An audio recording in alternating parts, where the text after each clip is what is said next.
You are not lied to. You are comforted. Not all deception is violent. Not all manipulation is hostile. Sometimes it comes wrapped in warmth, disguised as reassurance, served in phrases like, "You're fine just the way you are," or "Everything happens for a reason." Sometimes the lie is what you beg for. It begins early. A child senses something is wrong, something unspoken, tension, fear, contradiction, but the adults smile. They say nothing, they pretend. So the child learns. The first silent truth: to belong, ignore the truth you feel.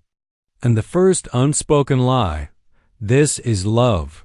This is what Sigmund Freud called repression, the psychic mechanism that buries truths too uncomfortable to face. But repression isn't passive. It's not what others do to you. It's what you do to yourself to protect the illusion of peace. We do this constantly. Every time reality threatens the stories we need to believe about who we are, about who we love, about the system we trust, we retreat into the familiar. We rationalize, explain, distract, or deny. This is the quiet tyranny of cognitive dissonance. When your beliefs and your reality clash, the mind doesn't rush to truth, it rushes to safety. If the government lies, we say it's for our own good. If our job feels meaningless, we say it pays the bills. If our relationship is dead, we say it's complicated. We invent noble reasons to avoid unbearable clarity, because truth, when it threatens what we've built our lives around, doesn't feel like awakening, it feels like death. The philosopher Plato warned us long ago in his allegory of the cave. A group of prisoners, born and chained in a cave, watch shadows on the wall and call it reality. They do not know they are imprisoned. They do not know they are being deceived. And when one escapes and returns to tell them the truth, they mock him. They resist. They hate it. Why? Because his truth threatens their identity. Plato's allegory is not about ancient Greece. It's about now, about you, about all of us. Because the cave is no longer made of stone, it's made of screens. Reality is edited, filtered, optimized. The narratives we consume are designed to entertain, not enlighten. The shadows flicker in high definition. The voices are soothing. The lies are algorithmically tailored to your deepest needs. But the chains remain. Only now they are internal. We no longer need to be imprisoned. We've learned to imprison ourselves. You may think you are free because you can choose what to watch, what to believe, what to post. But are you choosing freely, or choosing the lie that makes you feel safest? The most effective propaganda is not imposed from the outside. It is installed within. It is welcomed. It flatters you. It agrees with you. It confirms that you're on the right side, that your tribe is virtuous, that your instincts are moral, and it warns you, gently, subtly, that to question any of this is dangerous. To doubt is betrayal. To think differently is isolation. So we don't. We stayed in the cave, not because we're forced, because we're comfortable. The truth is that truth itself is dangerous, not just to the system, but to the self. To see things as they are requires the courage to dismantle the stories that gave you meaning, to admit you've been lied to, or worse, that you've lied to yourself. And here lies the great paradox of the human condition. The same mind that seeks truth is designed to flee from it. The same person who wants to be free may be the one clutching the lock. So when we speak of lies, let us not point first to the media or the government or the culture.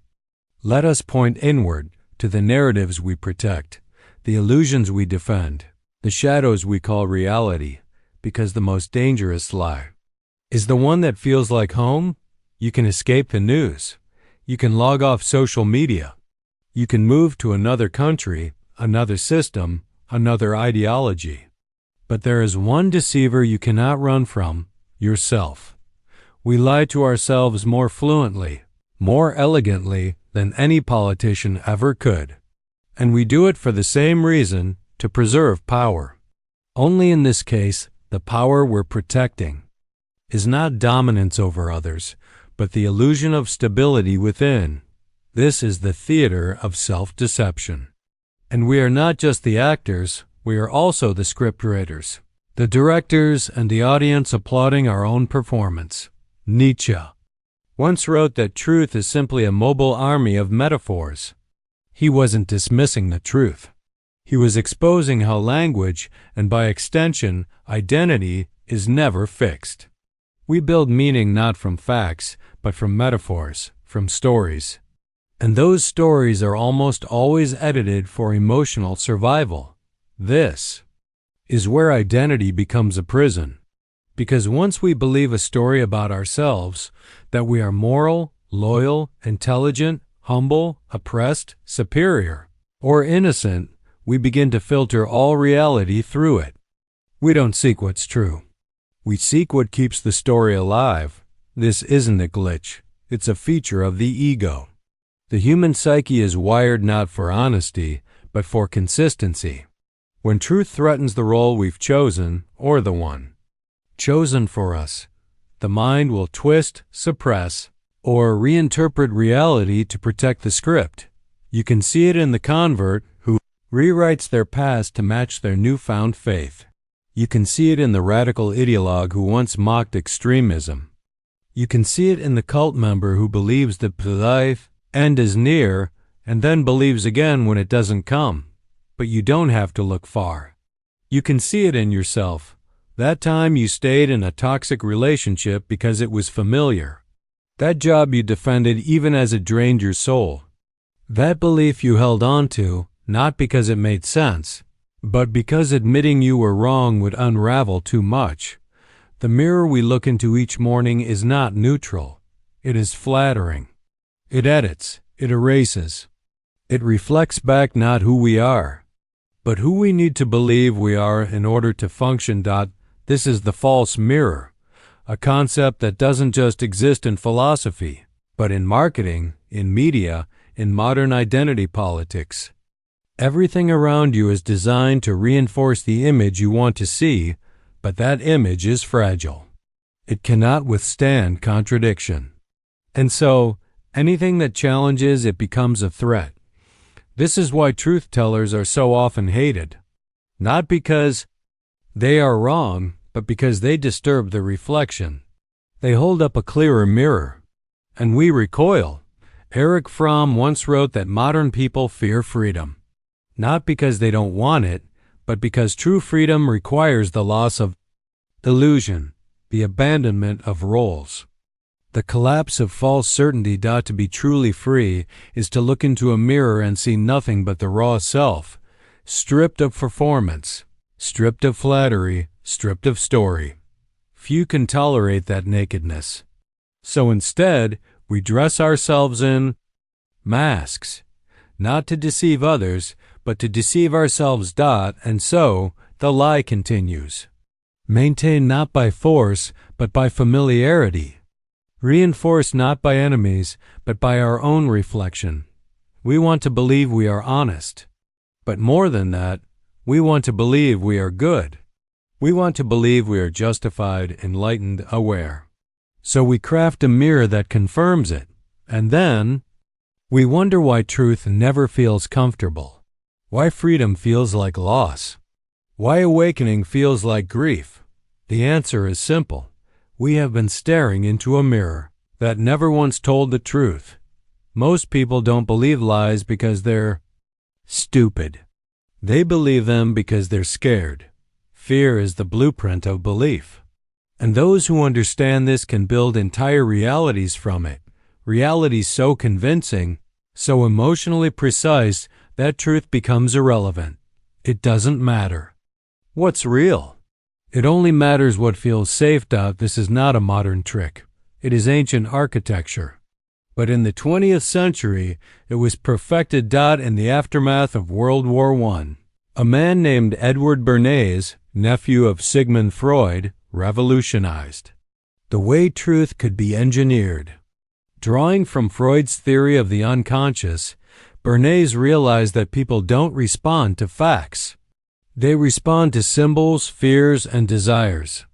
In his book Propaganda, he wrote, "The conscious and intelligent manipulation of the organized habits and opinions of the masses is an important element in democratic society." That wasn't a warning. It was a blueprint. Bernays helped corporations convince women that smoking was a form of liberation. He helped governments manufacture support for war. And his techniques didn't disappear. They were absorbed by advertising, politics, and mass media. Today, they are woven into the fabric of everyday life. But what makes these systems of belief so effective is not brute force, it's emotional engineering. You don't have to censor the truth if you can make lies feel better. Repetition is the cornerstone. Repeat anything often enough, no matter how absurd, and the brain begins to accept it. Not because it's convincing, but because it's exhausting. Certainty becomes comforting. Doubt becomes dangerous. This is how ideologies are built, through patterns, slogans, rituals, through constant reminders of us versus them, through emotionally charged images and simplified narratives. Take Nazi Germany.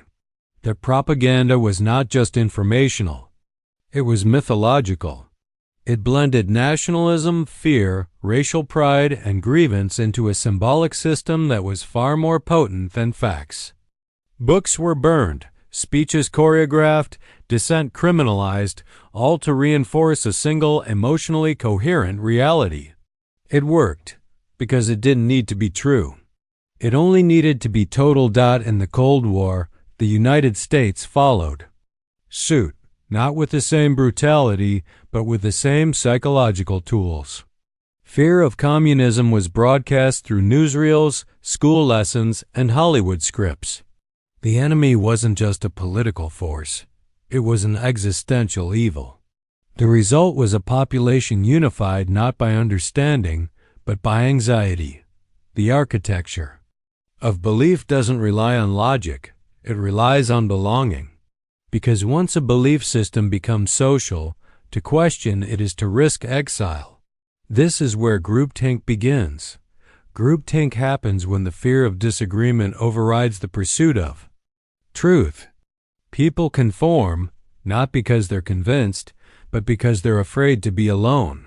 The group becomes a substitute for thinking, and yet the system feels free. It feels democratic. That's the genius of modern control. It doesn't look like control. Today, you are surrounded by choice, channels, websites, opinions, tribes. But most of them feed the same emotional cycle: outrage, fear, validation, escape. It's not information you're consuming. It's psychological. Alignment. This is where confirmation bias takes hold. You gravitate toward information that reinforces what you already believe. Your algorithm learns this.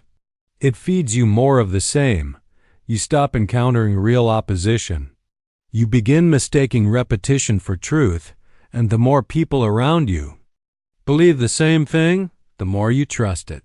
Not because you thought deeply, but because consensus feels safe. This is the illusion of consensus. This is how beliefs become architecture, not abstract ideas, but immersive realities. Realities with walls, windows, and doors.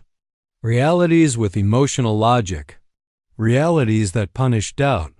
Imagine a cathedral built not from stone, but from screens.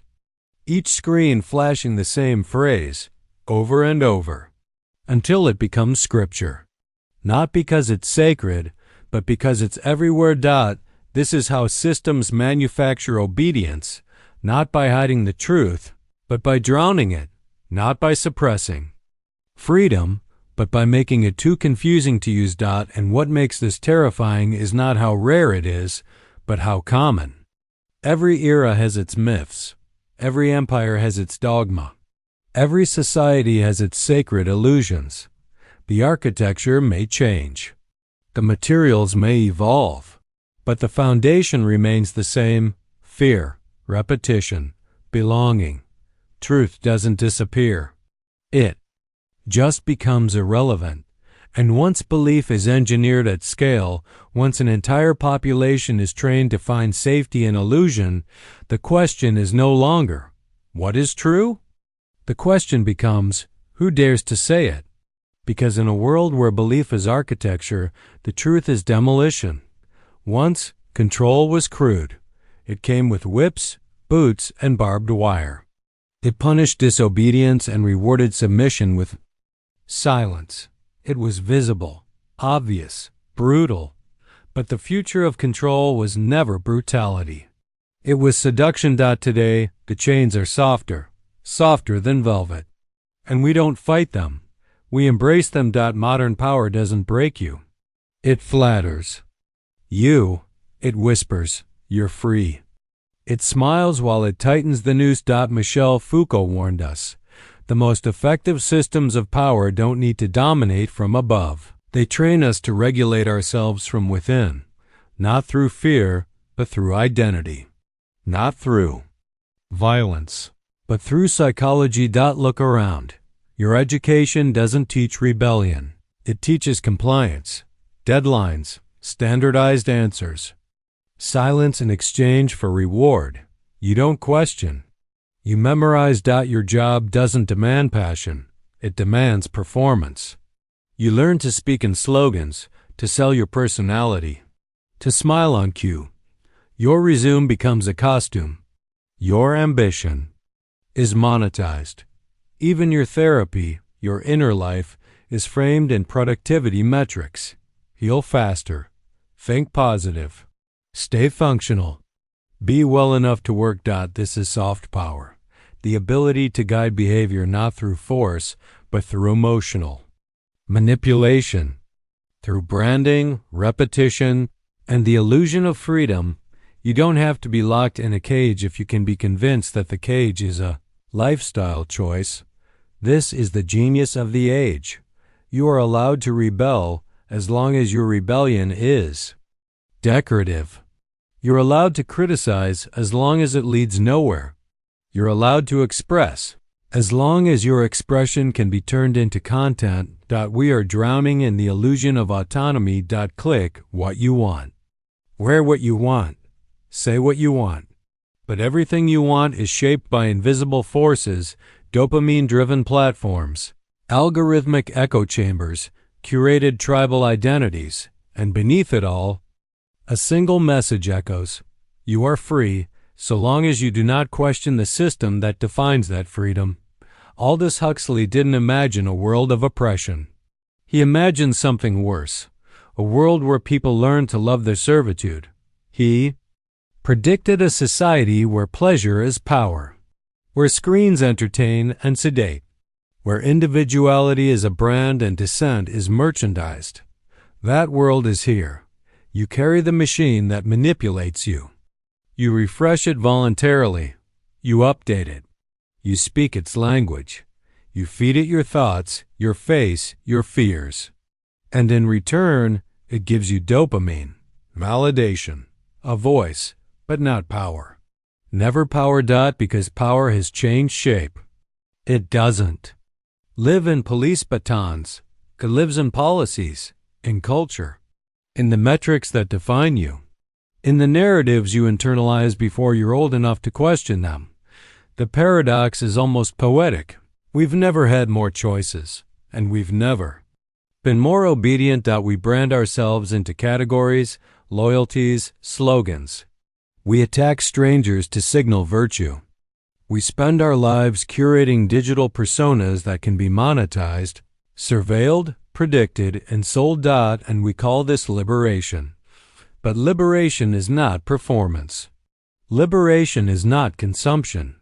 Liberation is not liking the mask you were given. It is seeing the mask and deciding not to wear one at all. That is what soft power fears, not violence, not protest, but awakening. The kind that doesn't need permission. The kind that doesn't need a script, because the system's built to seduce you, to entertain you, to flatter you, to addict you, only work as long as you play along, and the moment you stop smiling back, the smile that controls you vanishes. What remains is unease, a quiet suspicion that the comfort you were sold was the leash you volunteered to wear. Everyone says they want the truth until it arrives, because the real truth doesn't gently correct your illusions. It detonates them. It doesn't just rearrange your worldview. It burns it to the ground. What's left afterward is uncertain, silent, and terrifyingly real. Carl Jung called it the shadow, the part of ourselves we bury, deny, and exile. Not because it's evil, but because it's unbearable. The truth of our own envy, our cowardice, our violence, our emptiness. The truth that the self we present is just a costume, and that beneath it is someone we never learn to face. This is why most people don't want the truth. Not really. They want comfort dressed as clarity, insight that flatters, enlightenment that costs nothing, but the truth has a cost. And that cost is ego collapse. This is the ancient shape of the mythic journey, descent before ascent. Before the hero rises, he must fall into the underworld.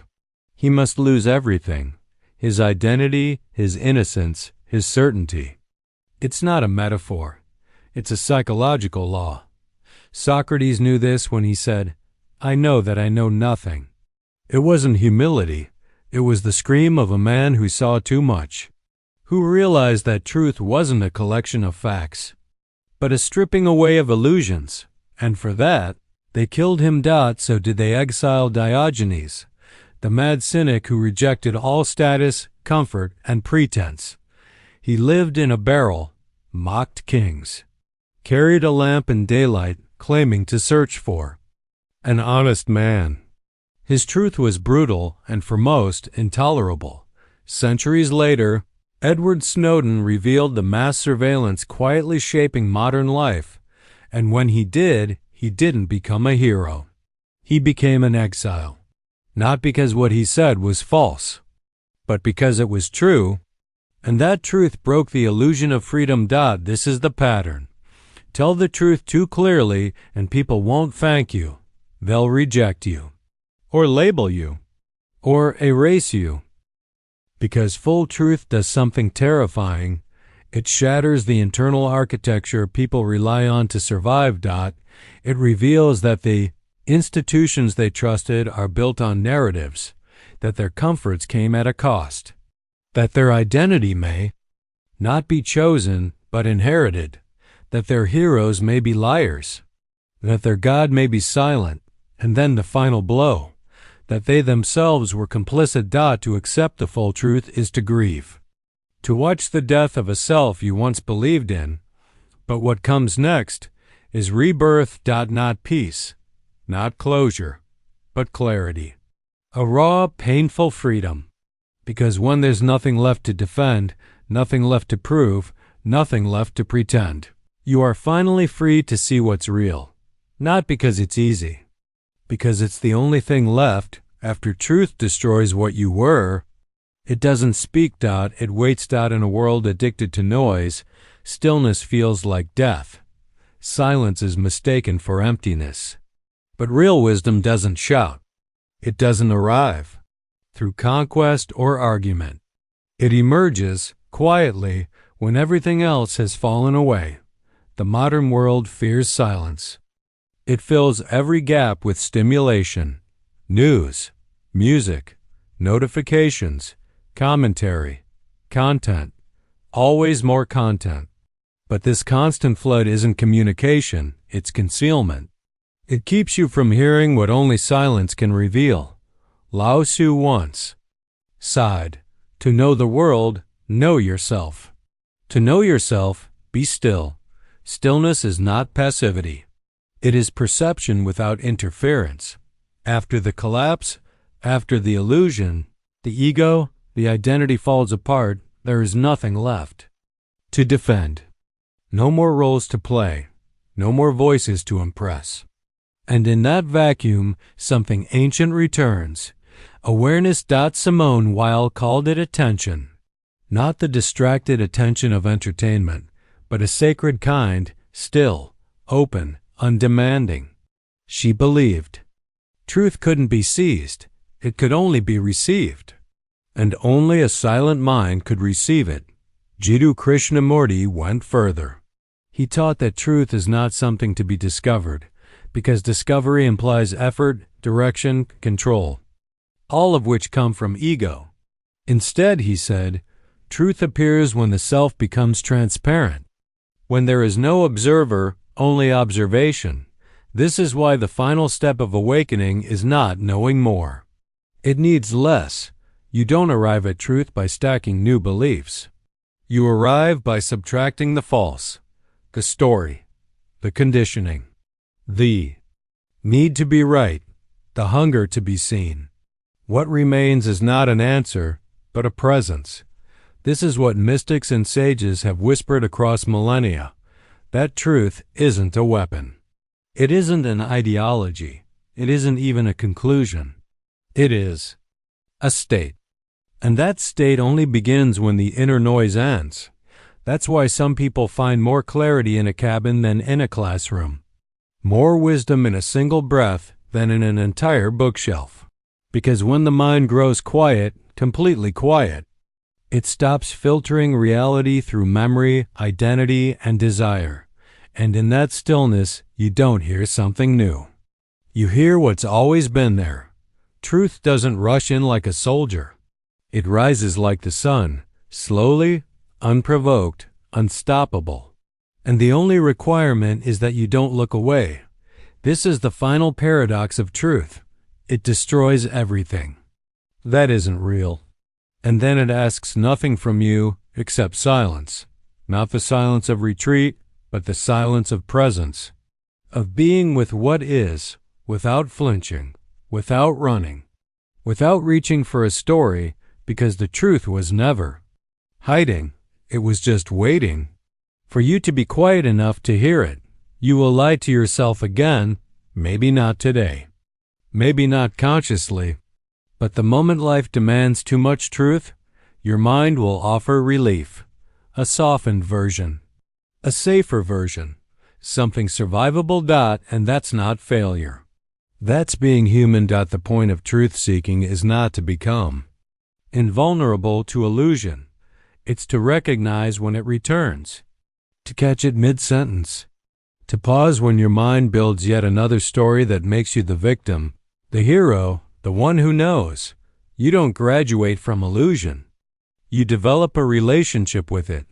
Jean-Paul Sartre warned that the human condition is defined by bad faith, the tendency to pretend we are fixed beings, with roles and identities we didn't choose but must perform. We cling to these masks, not because they're real, but because freedom without a script is terrifying.